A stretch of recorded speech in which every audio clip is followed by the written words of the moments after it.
edition of News Today, a series in which we discuss and briefly analyze the important news of the day. Let's have a look at today's main headlines. Discussing India's initiatives to level up its national security since the 26/11 Mumbai attacks 15 years ago. Centre announces mandatory blending of compressed biogas in CNG transport and PNG domestic segments of city gas distribution sector. RBI supersedes the board of directors of Mumbai-based Abhyuday Cooperative Bank for a year, citing poor governance standards. Securities and Exchange Board of India board approves the flexibility in framework for social stock exchange. Amid a surge in sunspots, NASA warns of multiple coronal mass ejections. A NABARD report highlights that pulses oilseeds fruit output to lag demand till at least 2030-31. Starting with today's first news, it has been 15 years since the 26/11 Mumbai attacks. In this backdrop, we will discuss India's major initiatives to level up its national security since the attack. India has made several changes to its security apparatus since the 26/11 Mumbai attacks. First and foremost, let's take a look at the steps taken to strengthen India's security institutions. A National Maritime Security Coordinator was appointed to ensure cross-agency coordination. The National Investigation Agency was created as the central counter-terrorism law enforcement agency in India. Since the attack, a number of marine police stations also came up along India's coastline. Maharashtra established the Force 1, which is an elite commando force. Further, Operation Sagar Kavach was initiated as a comprehensive coastal security exercise involving all maritime security agencies. Moreover, the responsibilities of different agencies were clearly defined. The Indian Navy was given the overall charge of maritime security, and the Indian Coast Guard was given the responsibility for territorial waters. Now let's go through the measures that were taken to boost maritime surveillance.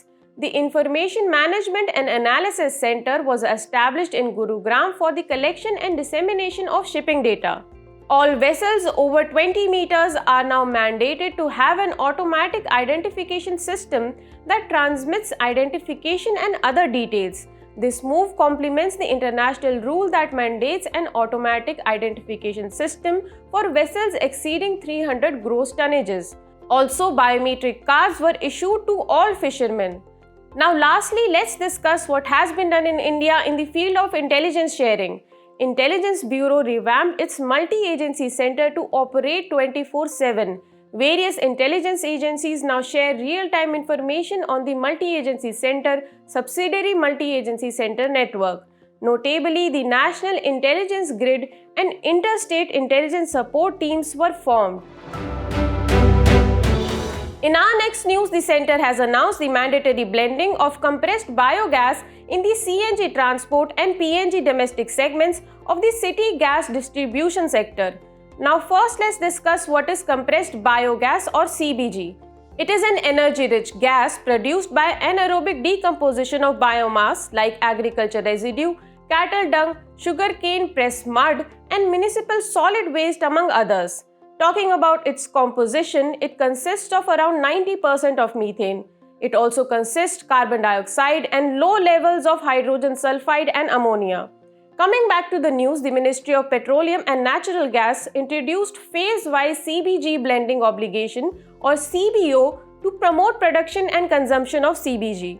The CBO is an obligation where mixtures of traditional and alternative fuels like CBG are blended in varying percentages in order to displace petroleum.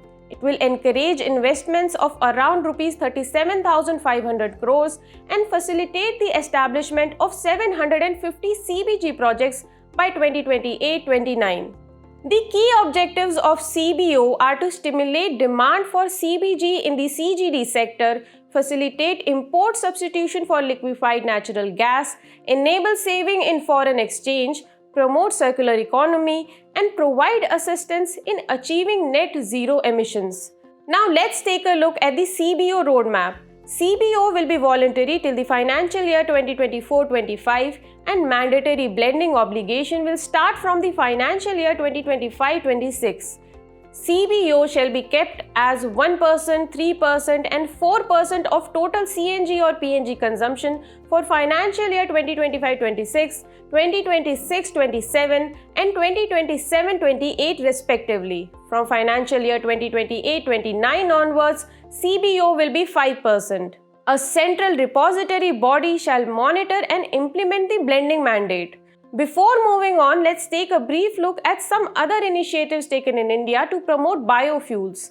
The National Biofuels Coordination Committee set up 1% and 2% sustainable aviation fuel initial indicative blending percentage targets for international flights in 2027 and 2028 respectively. These schemes Satat and Gobardhan are also aimed towards promoting biofuels in India. Moving on, the RBI superseded the board of directors of Mumbai-based Abhyuday Cooperative Bank for a year, citing poor governance standards. The RBI has appointed an administrator to manage the normal affairs of the bank during this period and also appointed a committee of advisors to assist the administrator to discharge his duties. Now let's understand what a cooperative bank is, how they are regulated, and what importance they hold in India. A cooperative bank is a financial entity that belongs to its members, who are at the same time the owners and customers of their bank. They can issue equity shares and preference shares. These banks are registered either under the Cooperative Societies Act of concerned states or Multi-State Cooperative Societies Act of 2002. Banking-related functions of the cooperative banks like licensing, area of operations and interest rates are governed by the RBI. And functions like registration, management, audit and liquidation are governed by the state governments. Cooperative banks are governed under the Banking Regulation Act of 1949 through an amendment made in the year 1966. Cooperative banks are broadly classified into two types. First being urban cooperative banks, which are primary cooperative banks located in urban and semi-urban areas. They come under the supervisory jurisdiction of RBI. The second type is rural cooperative banks, which are regulated by the National Bank for Agriculture and Rural Development. Now, cooperative banks in India are considered very important. They provide credit services at comparatively lower rates and remove the dominance of money lenders and middlemen. They also play a crucial role in promoting entrepreneurship at the rural level. Yet they face a number of challenges like government interference, small capital base, dependence of finance on RBI and NABARD, and overdue loans. Moving on to the next news. The Securities and Exchange Board of India's board has approved the flexibility in framework for social stock exchange. In order to boost the not-for-profit organizations or NPOs fundraising through the social stock exchange, the SEBI board has approved a reduction in minimum issue size in case of public issuance of zero coupon, zero principal instruments by the NPOs on social stock exchange to Rs 50 lakh from Rs 1 crore. Also, there is a reduction in minimum application size in case of public issuance of zero coupon, zero principal instruments by the NPOs on social stock exchange to Rs 10,000 from Rs 2 lakh. Zero coupon, zero principal instruments can be publicly or privately issued by an NPO, which will be registered with a social stock exchange. Let's understand more about social stock exchange. It can help social enterprises such as NPOs or for-profit social enterprises to raise funds from public through stock exchange mechanism in a transparent manner. When a donor makes donation to a firm listed on the social stock exchange, a firm issues the donor zero coupon, zero principal instrument. This is similar to bonds but doesn't carry any principal or interest with it. Under the SEBI guidelines, to be listed on a social stock exchange, social enterprises will have to engage in social activities out of the broad activities listed by it. These include eradicating hunger, poverty, malnutrition, inequality, and promoting healthcare, supporting education, gender equality, empowerment of women, and the LGBTQIA communities, to name a few. Moving on to the next news, amid a surge in the sunspots, NASA has warned of multiple coronal mass ejections. Coronal mass ejections, or CMEs, are large expulsion of plasma and magnetic fields from the sun's corona, which is the outermost part of the sun's atmosphere. They usually take place around the sunspot groups and are often accompanied by a solar flare. Sunspots are dark spots on the sun's surface where the magnetic field is very strong. They appear dark because they are cooler than the other parts of the sun's surface. Coming back to the CMEs, they can eject billions of tons of coronal material and carry an embedded magnetic field.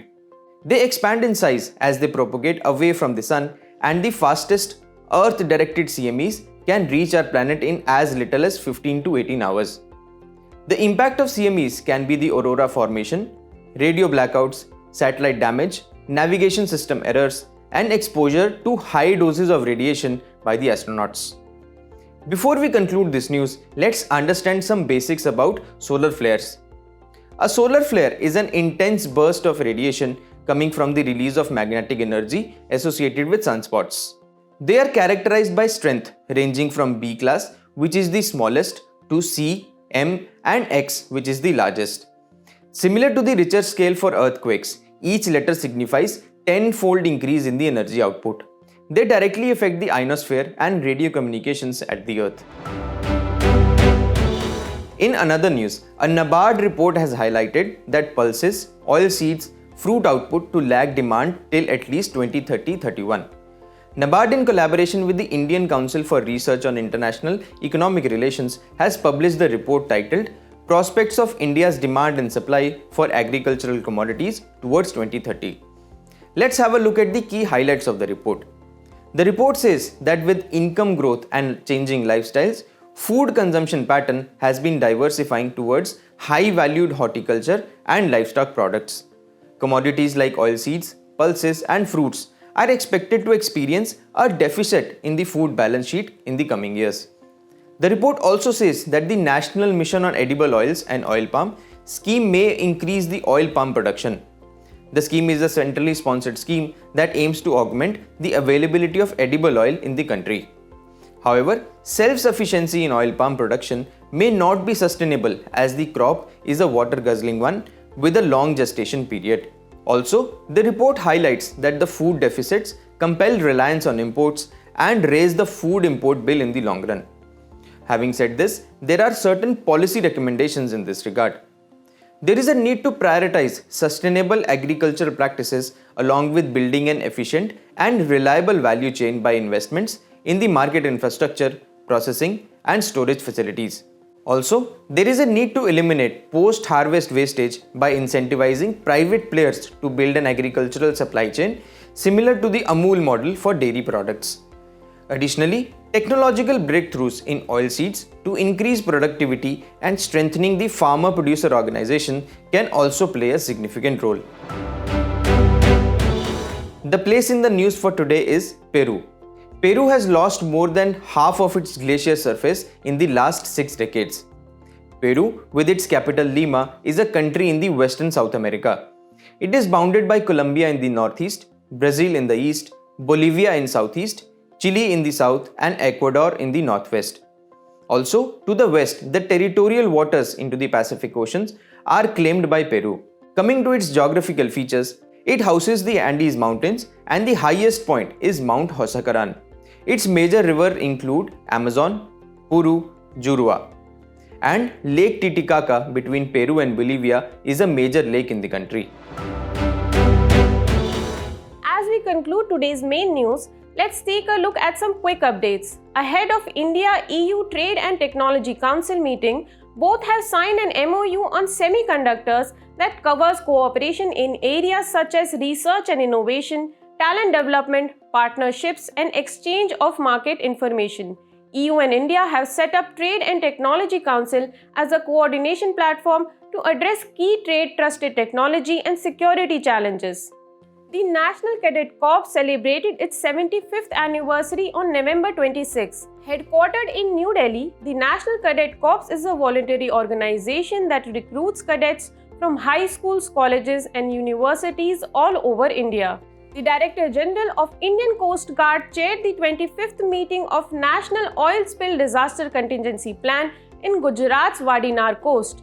The plan is the apex plan for responding to oil spill disasters in Indian waters and is applicable to shipping ports and oil industries. According to a recent study, extreme weather events can impede economic development over the long term and raise the social cost of carbon. Social cost of carbon is the cost of the damage created by 1 extra ton of carbon dioxide emissions. For the first time, scientists were able to visualize plant-sensing compounds called green leaf volatiles. These are released by damaged plants to let other plants know that damage is near. Green leaf volatiles is a short-chain group of alcohols, acetates, and aldehydes. The Assam government has expressed intent to allow water sports and tourism-related activities in Deepor Beel. Deepor Beel is a permanent freshwater lake and the largest lake in Brahmaputra Valley of Lower Assam. A study has found that poor people and people with pre-existing health conditions face a significantly higher likelihood of succumbing to sepsis. Sepsis is a serious condition that happens when the body's immune system has an extreme response to an infection. The Chebrolu town in Guntur district of Andhra Pradesh harbors clusters of temples. The major temples here are Chaturmukh Brahmeshwar Temple, Bhimeshwar Temple, Nageshwar Swami Temple, and Adi Keshav Temple. Before we go, it's time to put your knowledge to the test in today's segment of Test Your Learning.